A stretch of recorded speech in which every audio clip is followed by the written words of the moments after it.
কোথায় যাচ্ছো? হোটেলে। তোমাকে যেতে নিষেধ করলাম না? রাতে বললাম না আজ আমার আব্বা মা আসবে। এখন যা দেখছি তোর ফ্যামিলির জন্য আমার সংসারটাই নষ্ট হবে। আমার বাপ মা তোমার কি করলো? 6 মাস আগেই তো তোর বাপ মা বেরিয়ে গেল, এত ঘন ঘন মেয়ের বাড়ি আসার কি আছে রে? তোকে আমি বলে দিলাম তোর বাপ মায়ের জন্য আমি 1 টাকাও খরচ করতে পারবো না। তুমি কবে বা খরচ করো? কি বললি?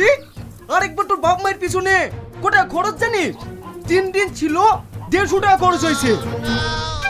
দেখ দেখ টিপন লোক দেখেছি, তোমার মতো একটাও দেখিনি। তোর তো দেখছি খুব চ্যাটিং চ্যাটিং কথা হয়েছে, তোর দাঁত মুখ আমি ভেঙে দেবো। ভালো আছেন দুলা ভাই?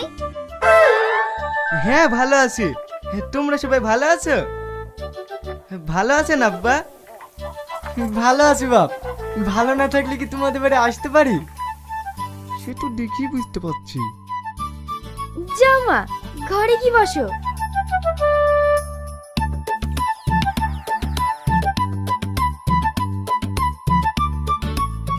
শোন, তোর বাপ মার পিছনে যদি 1 টাকাও খরচ করেছি, তোর কপালে অনেক কষ্ট আছে। হ্যাঁ দুলা ভাই, আগেরবার কিন্তু অনেক কিছু খাবো বলে খাওয়াননি, এবার কিন্তু শুনবো না। আরে কি যে বলো, 5টা না 10টা না 2 তোমার তো শালি আমার, তোমাদের খাওয়াবো না তো কাকে খাওয়াবো? ওগো, বাড়িতে যে দেশি মুরগিটা আছে ওইটাই জবাই করো। হ্যাঁ, দেশি মুরগি? বলেন কি ভাই, আমার তো দেশি মুরগির মাংস খেতে খুবই ভালো লাগে। আমি কিন্তু মুরগির মাংস খাইনি। কোনো সমস্যা নাই, তোমার জন্য ডিম হবে। যতই হোক শালি বলি কথা। যাও ঘরে গিয়ে বসো।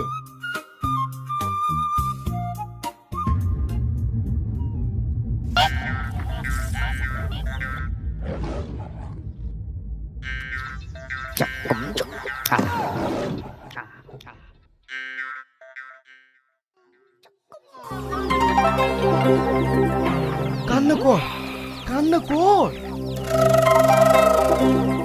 ওরে আমার কি হবে গো? আমি তোকে কত ভালোবাসি, আজ তুই আমাদের ছেড়ে চলে যাবি। কান্না করছো কেনে? আমার শ্বশুর শাশুড়ি আগে না মুরগি আগে? আমি তোমাকে আবার মুরগি কিনে দেবো। ও মা গো, মাসে 20টা করে ডিম পাড়তো মা, আর আমাদের ডিম খাওয়া হবে না।